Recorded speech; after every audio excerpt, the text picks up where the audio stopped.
Hello mga pangyaw. Time to cook again. Ayan, nag-ano ako ng bawang, iba-brown ko yan. Itapping ko yan sa steam tofu. Ayan. Steam ko yan ng 5 minutes yung strong flame. Iba-brown ko muna to siya. Bakit? Baka mag-itim. Tapos, gumawa ako ng sauce na ilagay ko dito pag mag-brown na siya.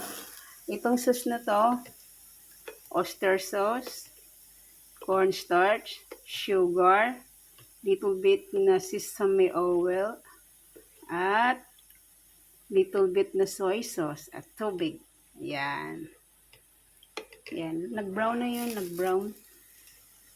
Nag-brown na siya. Yan. Ilalagay na natin to dito sa bawang na natin, brown. Kasi bago ko steam yung tofu na yan, itatapping ko yan dyan bago ko sa steam. Ayan, ilalagay na natin, dagdagan natin ng apoy. Ayan. Ito na. Yan. Yan. Pag lumapot na siya, okay na. Patayin na yung apoy. Tapos, itappings mo yan sa tofu na isi-steam mo siya. Ayan.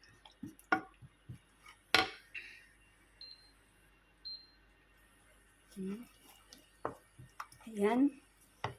Nag-sticky na siya. Sticky moment.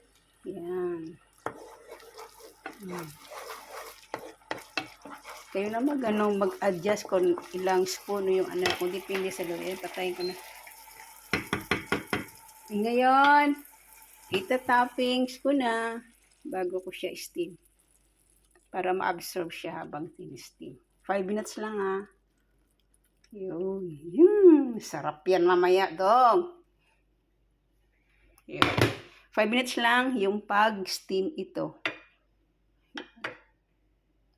Sarap. Sauce pa lang. Ulam na. Okay, bye-bye!